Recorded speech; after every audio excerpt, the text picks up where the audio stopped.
Could you imagine a movie like Rocky or Kickboxer suddenly putting the protagonist's next fight being against the Kung Fu Panda? No?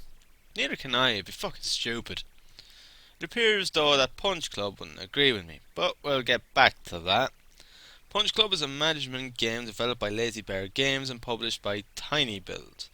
You manage the everyday life of a fighter as he attempts to make his way up the ranks in order to find his father's murderer. As far as management games go, it is pretty solid, but it does suffer from shifts in tone, rollercoaster of difficulty spikes, and failed attempts at humour throughout. When I say failed attempts at humour, I mean Eddie Murphy, Pluto Nash level of fail. The story of the game is very much a serious one, but the game just can't have slapping in 90s references like a kid's scrapbook. I am all for a serious storyline that involves finding your father's killer and uncovering the mystery behind them.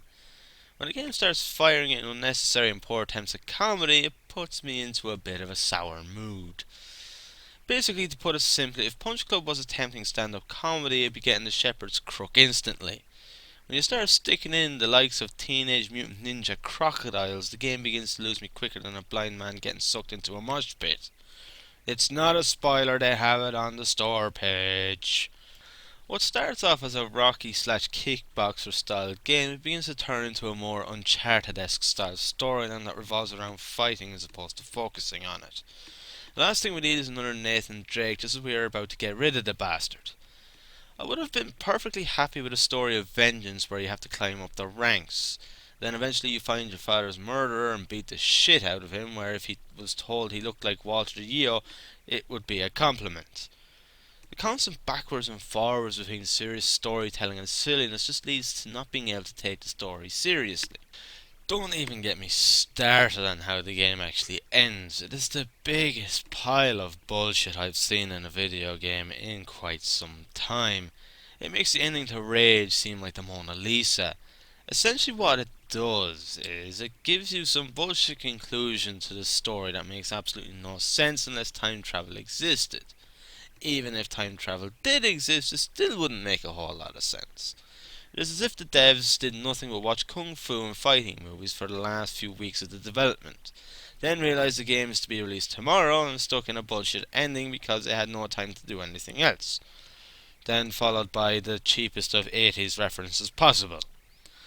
It just suddenly ends out of nowhere, kind of like a first date after you fart. The gameplay aspect revolves around managing your everyday routine. You need to make time for working to earn money, training, sleeping, managing your money for access to the gym and buying food and so on and so forth. Your biggest enemy with the game is your stats. At the end of each day they decrease by a set number in accordance to their level. The higher the level, the more a stat loses each day. He must lose his stats during his morning piss and shite, as they really get severe later on. Though I guess it makes sense considering all he consumes is meat, pizza, soda, energy drinks and burgers from bins. At least for a majority of the game. I'm surprised he doesn't get explosive diarrhea, as eating nothing but that can't be good for the digestive system. As you progress, you unlock new fighting leagues, new locations, and new characters to interact with. New characters lead to progression in the main plot, meeting new characters or a mini subplot for that specific character. There are a total of 3 fighting styles depending on the style of character you prefer to be. You can be the Dolph Lundgren style, which focuses mostly on pure raw power, the Bruce Lee style, which focuses more on speed, then there is the Homer Simpson style of letting them beat you up until they get tired and then you kick the shit out of them. Each style has its own attacks and stat requirements. Choosing what style you want early on in the game is essential as there is no gaining back used skill points. Each style has 3 branches, each with their own upgrades, attacks and perks. You start off with the basic skill tree before moving into one of the fighting styles, so you do have some time to figure out if you are bear, tiger or turtle. As for the actual fighting in the game, it is all done automatically. You as the player simply sit there and watch each round of the fight as you play Crossy Road or watch TV. At the end of a round you can switch around your attacks, buffs and defense moves, but that is pretty much it.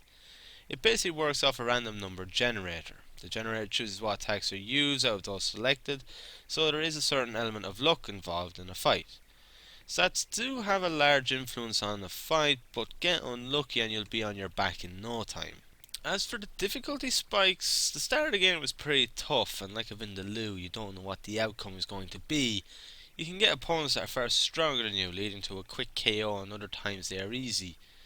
Then about a quarter of the way into the game it gets super easy, assuming you balanced your character correctly. Then in the final quarter you're hit by a wrecking ball with a massive increase in difficulty, causing a steep grinding phase. The retro graphics are nicely done and the animations are pretty damn good too, in the form of the user interface that captures the retro feel to it perfectly while modernising them slightly. Overall, Punch Club is an alright game that is slightly let down by its switching between Rocky Balboa's seriousness and showing every 90s reference it possibly can, not to mention its bullshit ending. The difficulty spikes are a bit bullshit, but the core gameplay and management is quite solid, and the retro Rocky-esque soundtrack fits in perfect with the theme, and for that it gets a 6 out of 10. Punch Club is a fun and addictive game, but it is like any form of cuisine, it may not be for everybody. It can have some grinding at times, but overall it is a fun game that you can play without too much thinking. Much like masturbation.